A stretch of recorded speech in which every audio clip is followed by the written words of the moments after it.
Hello and welcome to Moffside, the international podcast that's based in the south of the South Island but is broadcasting around the world to places as far away as Perth, Palmerston North, and of course there'll be some viewers today in Mullingar. Big shout out to the Mullingar Massive, because our guest this week is none other than the Southern United men's seniors captain, Conor O'Keeffe. How's it going, Conor? Very good, Stu. Thanks for having me on. You're welcome. We've got Leds, of course, as usual. How's it going, Leds? Good, Stu. How are you? Great, thank you. Yeah, and Holly's over there. How are you, Holly? Oh, yeah, I'm good. Thank you, Stu. Yeah, cool. So let's have a quick little roundup of the past week, because there's been the women's double-header, of course. That was over the weekend. 2 losses, unfortunately, on the trot to Canterbury. 2-0 to start off on Saturday, and then a very narrow 3-2 loss away at Canterbury. But of course, that's going to make it a little bit harder now for the racing for the championship. Canterbury streaking away a little bit there now, but luckily enough, mitigated slightly by the fact that the 2 Auckland sides managed draw on each of their games as well. So the race is still on very much for second place and to get into to the playoff. So they've got Central this weekend. Yeah, this Sunday. Yep. But that's all the way up in Palmerston North. It is. I believe. There's the link. There's the link there. Okay, so that will be obviously again that's another must-win game for women, but not only a must-win game. Holly, I think you might agree, but also they need to start getting some. We've got to get some goals there because they're 1 goal difference below Capital at the moment. Yeah, so hopefully having won 6-0 at home against Central in the opening game of the season, the away game will hopefully be of a similar scoreline. Yeah. We don't want to take too much away from Central, but hopefully the girls can be out there to produce. Ruby and Amy have both looked great. I mean, Shani scored two goals from 2 corner kicks, so hopefully she can produce the same thing on Sunday. Like direct from a corner? Yeah. Direct from a corner. She's twice. got two from a corner this season. That must be some sort of a stat. She has, yeah, and she's also pulled off a couple of when they played the first game as well against Central. Was also the Central goalkeeper put off a pretty good save as well from a corner as well. So she's been on target more than that as well. So you have the inside info. Is she trying to score from a corner? No, I don't believe so, but I think she tries to put a lot of curve on the ball and get it in as best as possible so someone can just flick it in on the back post. But it's now twice where it's hit off the back post and deflected in. Yeah, try that for the men's. Yeah, we should. Yep, definitely. Get someone else on them. Yeah, because if we look at your stats here that I've got coming up here, Leds. So you have scored 2 goals for Southern United so far, and you've had. Just checking it out. Leds has had assists. You've had 5 assists and 2 goals. 5 assists, yeah, but they're like that's not. Like we can take that as. We can have an argument about what's stats that all day long. This is from a document that I was handed in secret. I can't go through my sources. Yeah, it's incorrect. I can tell you. Is it definitely incorrect? Yeah, 100%. Yeah, I think I have 42 assists. Or 42 assists and all from corners. Yeah. Well, based off stats, corners. there's someone else in this room that has more assists than you. There is somebody in this room, slightly less goals. Stu? Yeah, yeah, I wish. But 6 assists. It's not bad, Chief, is it? That's not too bad. Yeah. Probably should be chipping in with a bit more, getting down the right-hand side, but... And chipping in, yeah, which is, well, a couple of those definitely are from that. 0 goals, though, so this season... Thanks for reminding me, yeah. We'll be looking at a couple of goals there from Chief. Yes, Paul's already had a couple of chats with me and told me I should be chipping in with 1 or 2 goals this season, and obviously trying to get down the right-hand side and chip in with some more assists as well, so that's a personal goal of mine for the season. Yeah. Oh. Try to get off the mark and... Yeah, it's good to talk about. You'll probably end up playing in the 10 at some stage. Probably. It's not for my creative ability though to be playing the 10. And Led, of course, you've already achieved one of your goals for this season, which is being available to start the first game. Yeah, touch wood. Not suspended from the last season, which is great to see. So. Yeah, which is great. Obviously last season as well, I think I trained twice before the first game. Had a bad injury last season during pre-season. Missed the whole thing. So. And that was from a shocking falling down the stairs incident. Falling down the stairs, yeah. And I was completely sober for anyone thinking otherwise. But it was just a bit of a freak accident last season. But this season, again, touch wood, hasn't been anything serious. Raring to go. Yeah. So how's the last of pre-season looking now? Then how are you going? Good. We played our kind of last in-house game last Saturday against kind of a mixture of some of the youth team and the men's team. It was good again, just trying to get minutes under the belt, and then this week is looking towards more shape and setup and different bits and pieces. But fitness wise, I think we're looking pretty strong, a lot stronger than last year anyway. Well, I feel that personally. I don't know what you feel, Chief. Yeah, I think it's probably one of our best pre-seasons. Just the way everybody's feeling at the moment, just the way the group is looking. I think we obviously played Tasman and played Mainland as well. Good performances, obviously a lot to improve on, but I think fitness levels are good. I think the fact that we had Stevie Lawless, new S&C coach this year, has brought it to a new level. He's been excellent, and I think the condition of all the players is really good and ready to go for the weekend. Yeah, against Tasman on Saturday, 4 p.m. kickoff. 4 p.m. Yeah, and that's followed by the youth game. I believe so. Yeah, it is. So the youth are kicking off at 6:30 against Tasman. Against Tasman as well, yes. Yep. So bit of an all-day event at the turf. Bit of an all-day event, yeah. It is. The turf has got a big day on Saturday. It does have a big day as well, because it's also going to be the official opening. Yep. So, like a few people have mentioned, it is a little bit late to the party. Yeah. But we think now is a good time with the first official men's game that we do celebrate the turf and the success it's had so far. I mean, it just means that so many more games can be played consistently and trained consistently. Like, the guys have probably had the most consistent pre-season training they've ever had. So it's shown to be a great quality. And it's not just any old opening, is it? We're not just getting like the mayor in to open it with a piece of ribbon and some scissors. It's actually going to be a massive. What's it called, a football festival? Yeah, so we're throwing a football festival beforehand, ahead of the men's game, and we've got about 100 kids coming down to just play some football and experience the turf, in case they haven't already. And who is going to be opening the turf, Holly? I mean, officially? Danny and Conor are probably rolling their eyes because it's been mentioned so many times, but Aston Villa legend Juan Pablo Angel is going to be opening the turf. Aston Villa legend Juan Pablo Angel is coming down to open the turf. He is. He arrives today, Thursday. Yep. And then over the next couple of days, he's going to be doing quite a bit of stuff with us. And then we open the turf on Saturday. That's big news. I mean, he's obviously a great Premiership player for Villa. He's played internationally for Colombia. Fantastic hairstyle. He's done a lot, not only for football, but also for men's grooming as well. Absolutely. He is a beautiful, beautiful man. There's no other way to put it. Yep, and we're going to have a Moffside exclusive. We're going to try and get Leds in to throw him some medium fire questions, and also maybe a bit of a crossbar challenge, maybe a bit of dizzy penalties, or whatever comes to mind. A couple of surprises in store for next week, I'd say. Definitely, yeah. So, Chief, how do you feel about the new season? How do you feel the direction of the club's going in this is your fourth season at Southern United, so you're probably in quite a good position to comment on that, especially as a team captain. Yeah, really looking forward to it. Like you said, it's fourth season along with Leds and Lasty. So, yeah, I think the last 3 seasons have kind of been improving every year. Can I stop there as well, just before you get going? Yeah. Also, welcome back, Andy Mulligan. Yes. Andy Mulligan, Yeah, another exclusive.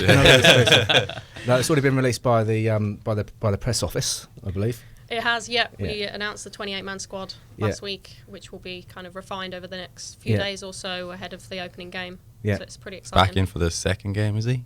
Or third? Yeah, I think he arrives the day we play Canterbury. Yeah. Talking about Mel grooming. Personal barber for the team there. Need to have a word with him, see if we can get a booking. Yeah. But really looking forward to the season. I think it's probably the best group of players we've had as well. Yeah. I don't know if you agree, lads, but I think it's an exciting group. Getting the likes of Joel back into town. Yeah. Exciting attacking players alongside Garvin up there. We got Josh. And now I'm going to try pronounce his second name.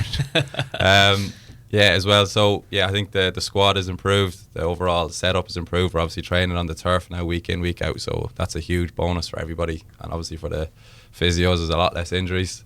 Just really looking forward to getting into the season. I think the target this year is to try and bridge that gap to top 4. I think we need to try and improve our results against those top 4 teams, because they've always had that little bit extra quality that we've just lacked over the last few years. So that's kind of the challenge this year. Yeah. Do you think it's going to be a little bit of a difference in the mindset now that Southern has gone from being the always underdogs to now that we're seen maybe more as kind of also rounds now? Do you think teams are going to approach us differently? I definitely think they'll approach us differently. They'll give us a little bit more respect, but we have to be careful with that we don't go into games thinking, yeah, we just need to show up here and get a result, because for us, we're still going to have to put in a great work rate and performance defensively to try and get a result every week. Like we can't really show up and take things for granted, because we're still going to have to just put in a great big shift to get a result every week. I think if you look at the signings that have been going on in pre-season, clubs around the country, I think everyone's also lifting their personnel levels up, and I think that presumably they're also having probably the best pre-season they've ever had as well. Yeah. So sometimes you do find that from when you're inside a club and you've got a great pre-season, you think you're making a step up. You start the first game of the season and find out everyone's made that same step up as well. That's the hardest thing about pre-season. Like for us, we can say training is looking really good, but until we go and play the likes of Tasman and play Canterbury, you kind of don't know where you're at in relation to the rest of the league. So that was a good wake up for us to kind of compare ourselves. And I think we need to continue to build on what we've kind of done for the last kind of 6 weeks of pre-season. We need to keep working and improving over the next few games. Yeah. Tasman. Yep. Again, it's a bit of a local rivalry, isn't it? I mean, there's still a South Island side. Yeah. They've always been proved a bit of a tough nut to crack. Yeah, well, as Chi said, we played them a couple of weeks ago. I think the game finished 1-1. But yeah, I think it's such a unique league here that it is the type of league that anybody could beat anybody depending on how both teams perform. So a lot of talk about trying to sneak into that top 4 this year, but because it's such a unique season and such a short season, if you're not at it for 2 or 3 weeks in a row when you have 3 bad results, I think that's what happened to us last season. And straight away, you're 8-9 points behind chasing for the rest of the season, and it is very difficult to get there. So as Paul's mentioned a billion times this pre-season, we're just focusing on Tasman and each game that comes with it, and try and get a good performance every week, as Chief said.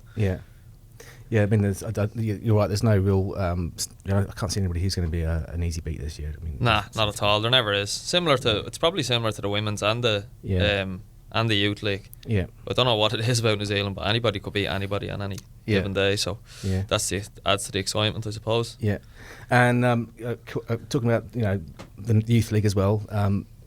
Chief, you're also one of the coaches with the Southern United Academy. Yep. How's that going?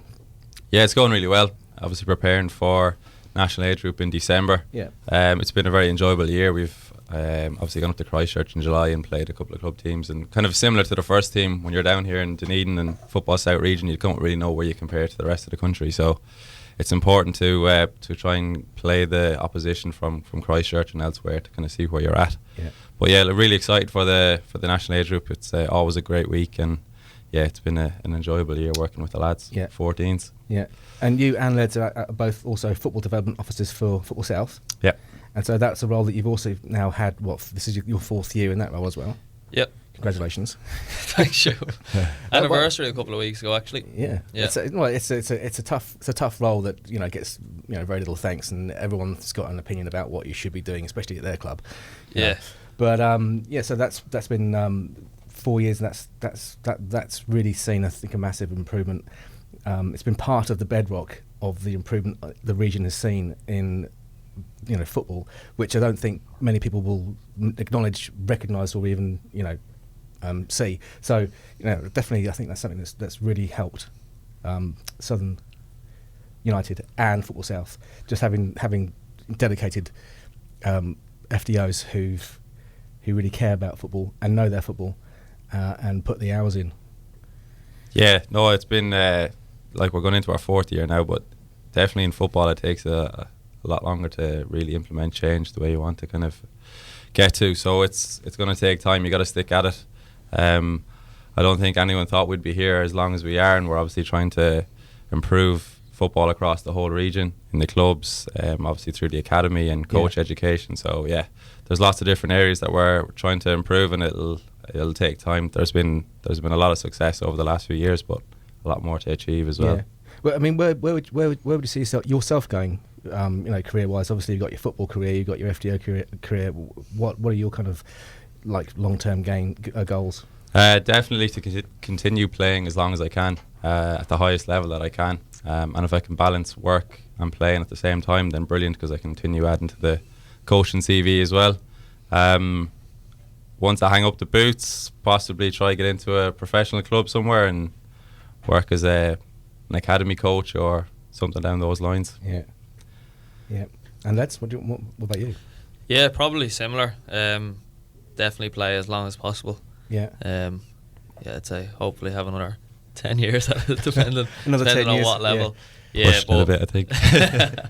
But yeah, same as Chief. Definitely, nobody really knows what's in store for you, but as long as it's in some kind of capacity to do with football, I reckon I'll be happy. Don't mind mixing it up either. Every young player wants to be a professional footballer, and I think once you kind of, that's not quite going to happen. Personally, anyway, it turns in, well, I'd like to be a professional coach then.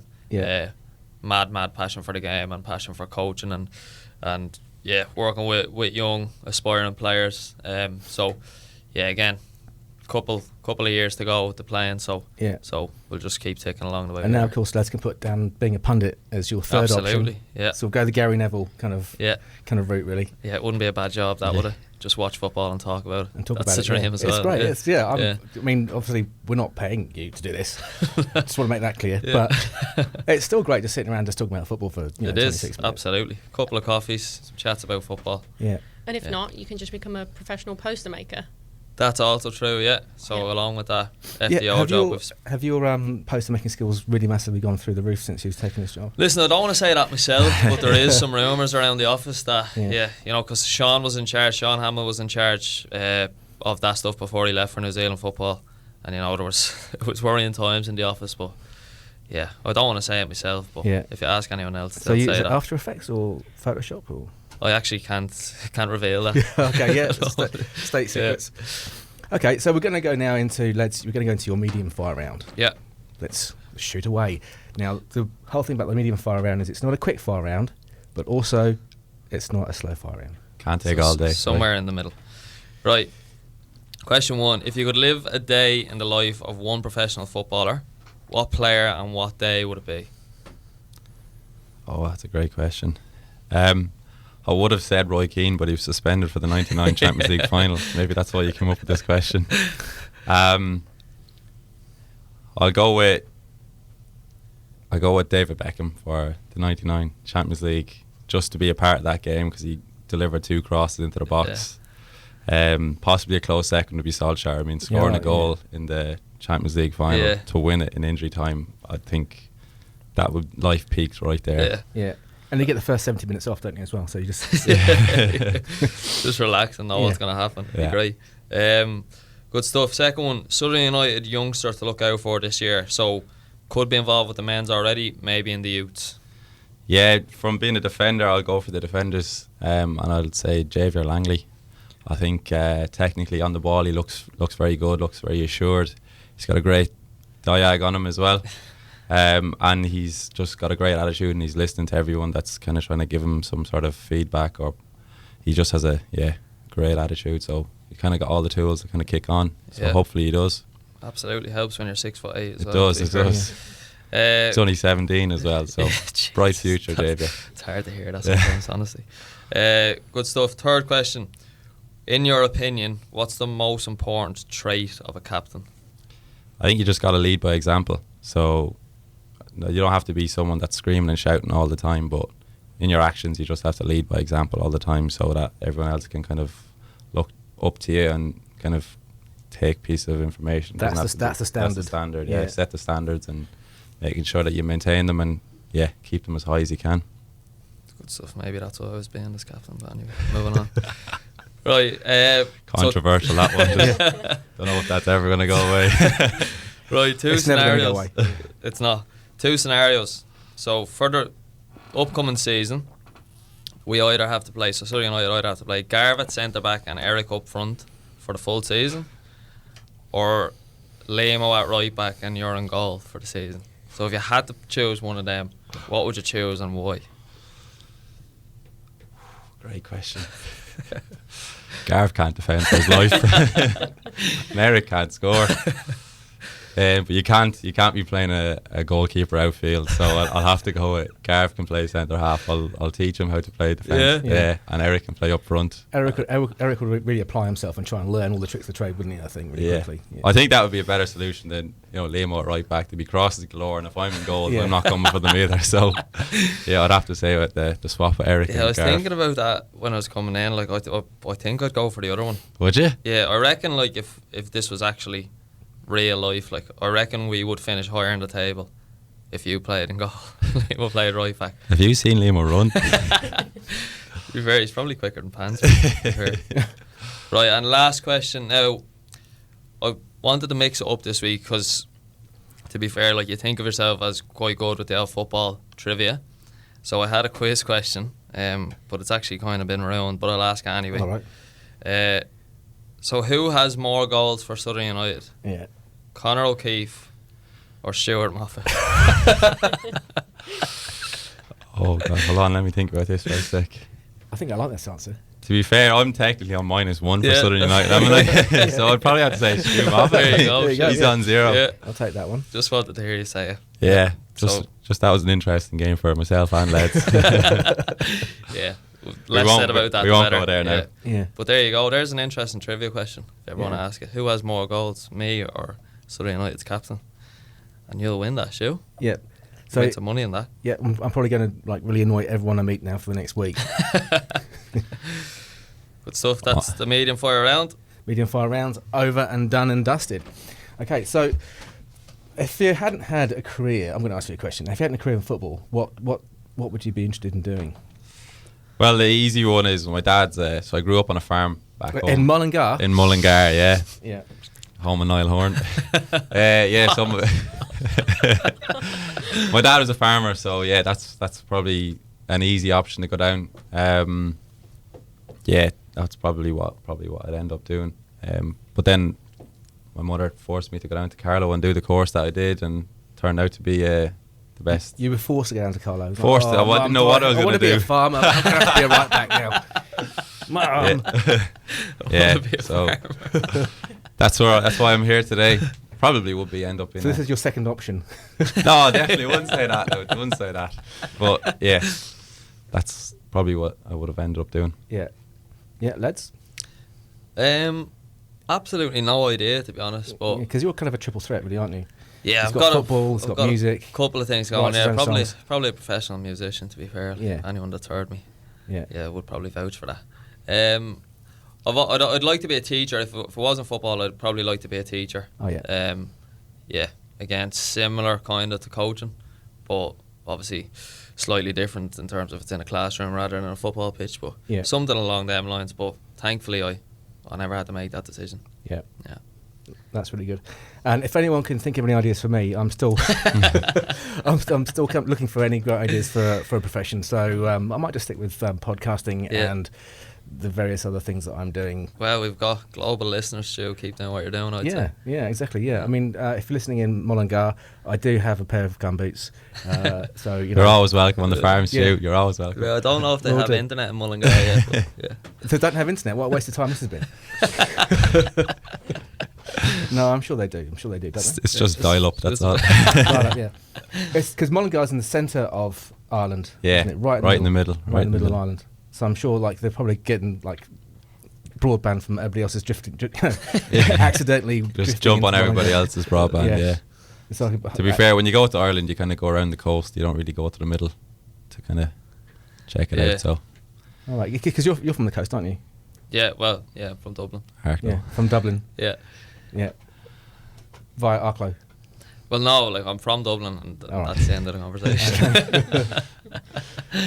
Yeah, the beautiful East Coast. As Chief said, it's not, I went home last year, or this year in June, and done a bit of a trip around, and that's the way you go. You just kind of stick to the coast. And to be fair, there's some beautiful places. I suppose Kerry's definitely up there. Yeah. That's where I went home and visited as well. Yeah, beautiful. Which is kind of, there's a ring of Kerry which is kind of goes through the centre as well. Fantastic. That's quite nice. So if the Irish Tourist Board is listening, which I'd be surprised if they're not. Yeah, you think so? Yeah, because probably to two of Ireland's top exports to Dunedin are on the show today. Yeah, so absolutely. Promoting Ireland and all the great things about it, especially the coast, and of course the fantastic area of Kerry, which is famous for Kerry gold butter.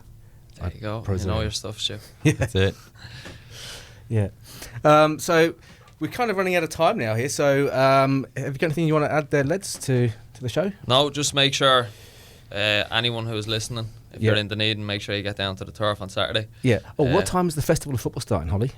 12:30. 12:30. So you can get there from 12:30 for the Festival of Football, stay there, watch the men's game, watch the youth game, and then have a very happy long day and a nice drive home to Timaru or Queenstown or wherever it is you're coming from, Invercargill, having had a massive day of football on the turfs. To be fair, I think typical, but it's to be 28 degrees, I think, on Saturday. Is it? That's incredible. It's been such actually decent football weather for the last week. Yeah, exactly. And then it gets to game one, and me and Lassie will have sun cream in our eyes for the whole day. Well, Lasty won't. Lasty, don't do this at home, kids, but Lasty has his own version of sun cream, which is just sheer sweat. Oh, and also I was going to say to Lasty, because I thought Lasty might be coming on the show, what Moffside is going to do this year is we're going to have a faceometer, which is where generally once a game Lasty saves it off the line with his face. And so this year I thought it might be interesting if we actually try to collect the amount of points that Lasty's face wins for Southern United. And so, so if they'd scored, then we'll add it up. So we can, by the end of the year, I want to have, because we've just had the green light now to carry on through the rest of the season from Moffside. We're going to have the faceometer for Lasty's faceometer, and see how many points Lasty has put on the table. Just his face. So the rest of his body doesn't count? No, okay. It's just from his face off the line, and how many points that's got Southern United through the season. I reckon he might get a good 3 points. Yeah, I just hope it's not a case of now he has a chance to block it with his foot and he just wants points for him offside, so he's down to the face and it goes in. But yeah, an interesting one. Probably will rack up the points, to be fair. Yeah. To be fair to him, he's had a few clearances off the line. He lets us know about them as well the next day. He does, that's his thing, and it's usually his face. Yeah. So we'll keep track of all the points. Yeah, all the points that Lassie's face wins Southern United for the season. Yeah, right. Yeah. Okay. All right. Might be the difference. You've been listening to Moffside on orfm.oar.org.nz. I'm Stuart Moffat. I've got my guest in here today, Conor O'Keeffe. We've got Holly over there. We've got Leds. Goodbye.